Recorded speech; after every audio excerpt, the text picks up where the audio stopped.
Yo, what is up, guys? Ripjaw here for like the fifth time. I keep on stuttering, and the last time that I recorded this and I actually got it through, my mic was turned off. So, great day for me so far. But today we're going to be talking about how the loss of Charlie Kirk could potentially impact the conservative influencer space and how. And where those viewers might go, because the majority of Charlie Kirk's viewers were moderate conservatives.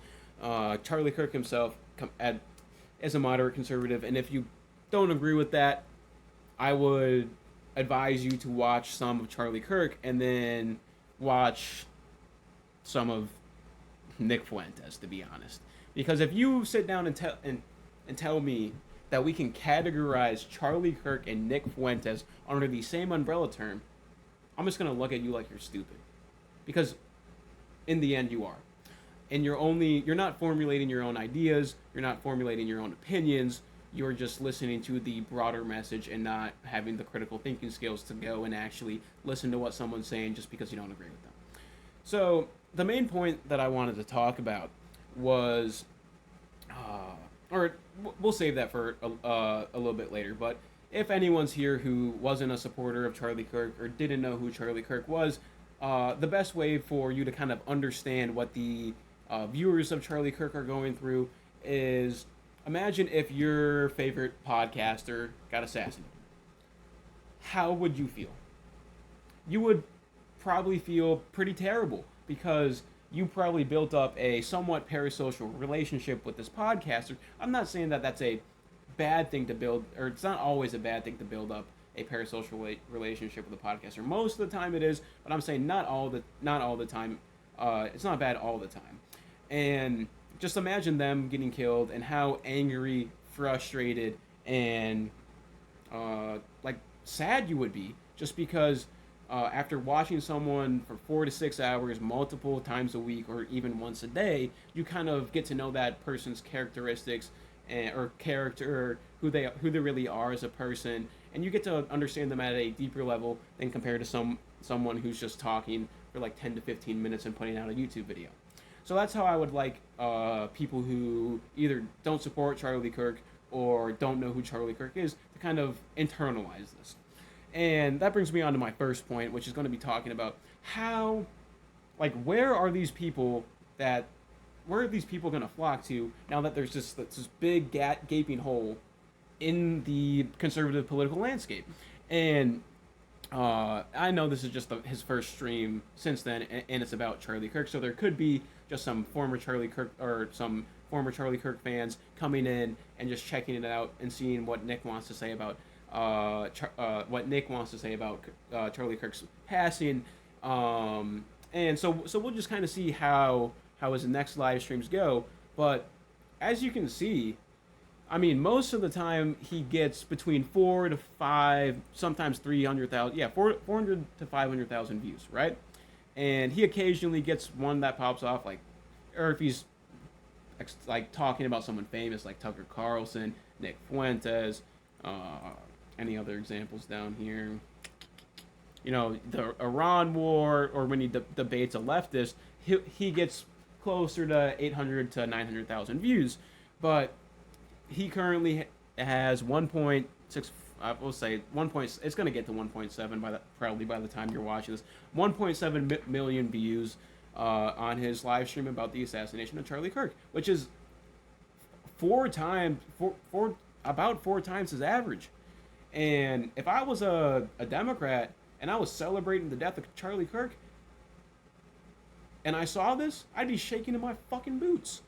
Because this guy, whether you agree with him or not, we can all agree he is much more to the right than Charlie Kirk. And so yeah, some of the stats I wanted to bring up were, I thought it was really interesting that Nick Fuentes was getting more viewers combined than Kai Cenat, Queso, and Speed. And this is when I think the peak he got was like 175. So this isn't even at his peak. Yeah. And in 5 hours, he got 1.1 million views. So, and some other things that I wanted to point it out was, normally when you think of Nick Fuentes or From what I know about Nick Fuentes, I don't watch his videos. I don't. I see some of his clips, whether that's on Twitter or TikTok. But the thing I know about Nick Fuentes is that he's kind of been gate kept out of the kind of Republican, or like the main Republican circle for like media people. Um, I don't necessarily know what it was for. I know it was around the 2018 2019 time, but he kind of got deplatformed off of all platforms, including Twitter, which he recently got his account reinstated on, and now he streams on Rumble. But this is very surprising to see some more mainstream right wing influencers coming out and talking about Nick Fuentes in a positive light. Because before this, they wouldn't even platform him. I think I remember I watched a clip of Tucker Carlson and Candace Owens talking about him, and they didn't even want to bring up his name, just because one, it's not that they don't want to platform him. I think it's more that they're afraid that he is going to take their viewers because of the stuff that he says and the way that he says it. And then moving on, Newsweek and other sources have been trying to spin, or trying to create a narrative that about the feud between Kirk and Fuentes in the Groyper movement. Groyper Army. Blah blah blah blah blah. And here it is. So social media users have also questioned early claims by officials that the suspect apprehended was tied to left-wing extremism or premature, pointing that possible links to the far right. Right, and this is where was it? This is the type of stuff that they're using to try to confirm that he was actually a Groyper, right? So for Halloween, he went as one of those like suka bliat, like Russian guys that did like the little, like the arms up and would do like the kick dancing. I can't really do it because I'm not flexible, to be honest, and my coordination kind of sucks. Even though I played hockey for like 10 years, don't know how that happens. But yeah, so we have X accounts that are going out and saying that because he did the Suka Bliat meme, which this is the Pepe the Frog Suka Bliat meme from, I don't even know if I'm saying that correctly. I'll have to look back and see how I'm saying Suka Bliat or Bliat. I don't know. It's gonna keep on changing just because I don't know how I'm gonna pronounce it. And they're trying to allude that to this stuff, right? Or I don't know why you'd have a picture of someone riding on the dead body, looks like dead body of Donald Trump, to try to prove that he was MAGA. But yeah, so this is completely different, or this Pepe the Frog is different from this. And the problem is that the majority of people over 25, I'll say. If you're 27 and you know how this is, I appreciate you, Unc. But the majority of people over 25 are not going to know the difference between Pepe the Frog Suka Blat, or Bliat, however you want to pronounce it, and Pepe the Frog Groyper.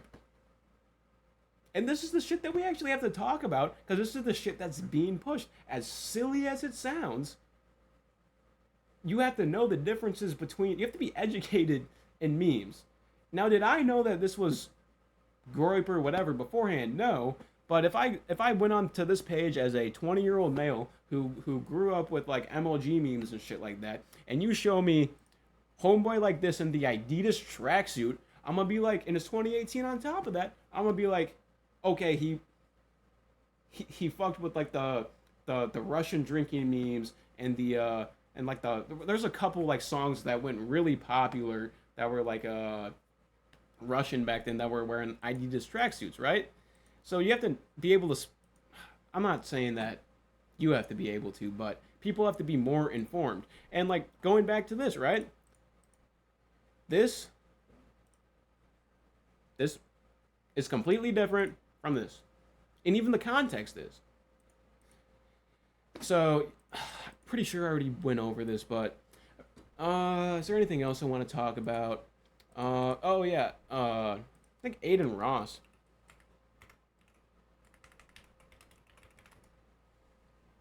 I'm pretty sure he, yeah, Aiden Ross was watching. God bless you, Nick. So there are people in the mainstream who are starting to switch their viewership, or people who would normally watch Charlie Kirk are switching their viewership, or switching who they watch. And if you think that Charlie Kirk had influence, just wait until Nick Fuentes has 1 million average viewers because Aiden Ross isn't streaming and Nick Fuentes is. I'm not saying that it's a good thing. I'm not saying that it's a bad thing. I'm saying that I think that that's probably likely to happen in the future, given given the assassination of Charlie Kirk, the parasocial relationship that some people build up with influencers, the kind of friendship that people have with influencers, especially someone who's political, and given the fact that a lot of people thought that Charlie Kirk had a chance to run for governor or eventually president. So I appreciate, yeah, that's all that I'll say today. I appreciate you guys tuning in. I appreciate all the support. I'll catch y'all later.